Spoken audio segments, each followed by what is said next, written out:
Here in this one it says from the top of a 9-meter high building the angle of elevation of the top of a cable tower is 60 degree. Angle of elevation क्या है हमारा 60 degree है. That too from the top of a cable tower. अब सबसे पहले इन्होंने क्या बोला 9-meter high building is there. ठीक है, let's consider it on the right hand side. और दूसरी तरफ हमें क्या बोला जा रहा है that angle of elevation of the top of a cable tower is 60 degree. So यहाँ से अगर हम कंसिडर करें this is like approximate 60 degree they are saying.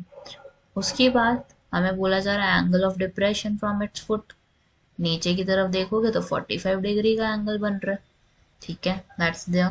अब then they are saying find the height of the tower and the distance between building and the tower. Building हमारी ये रही 9 metre की और सामने उसके क्या है टावर इज देयर. तो इस टावर को हम क्या कंसिडर कर लेते हैं, लेट्स से पॉइंट्स कंसिडर करते हैं पहले. तो starting from A B C and D would be there, E would be there and let's say this is H in this case. ठीक है, अब हाइट दी हुई है हमें यहाँ पे तो वो हमने फाइंड आउट करनी है. एच मैंने डीई को लिया, ऑपोजिट में जो ए बी के बिल्कुल ऑपोजिट बन रहा है ई सी, दैट वुड बी 9. और टोटल हाइट कितनी बनेगी हमारी टावर की h plus 9.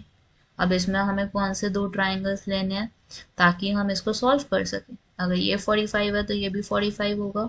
Alternate interior angle z बन रहा है हमारा.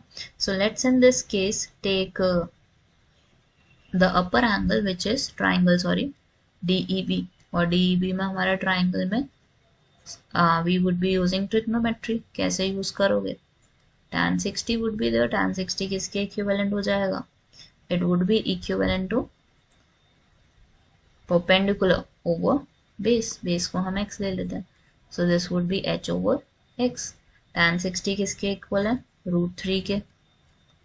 then h over x would be there. x को आप लेफ्ट साइड ले जाओगे तो h हमारा क्या बन जाएगा √3x would be there. अब सेकेंड सिचुएशन की अगर हम बात करें ट्राइंगल DEB तो हो गया हमारा. then I have is ABC. अब हमारे पास क्या है tan 45 इज देयर. tan 45 किसके इक्विवेलेंट आएगा 9 over x के. अब tan 45 की वैल्यू हमारी कितनी होती है 1 would be equal to 9 by x. x को आप लेफ्ट साइड ले जाओगे so it would become x is equal to 9 metre. x की वैल्यू कितनी आ गई हमारी that would be 9 metre. If x is 9 metre height कितनी हो जाएगी हमारी h की हमने क्या सिचुएशन निकाली है that it is √3 into x, √3 into 9 basically, or you can say 9 √3 meter. so this is height of the tower. and अगर आपने distance निकालना है between the building that is x which is 9 meter. और 9 into √3 आपने निकालना है so that would be nothing but 15.588. क्योंकि √3 की वैल्यू इन्होंने दी हुई है हमें तो हमको मल्टीप्लाई करना पड़ेगा इससे 1.732 से. So this is 15.588 metre. और हाइट ऑफ टावर क्या हो जाएगी in total, as I told you height of tower हमारी क्या है h प्लस 9 है. So this is 15.588 plus 9 would be 24.588 meter. that is the height of the tower.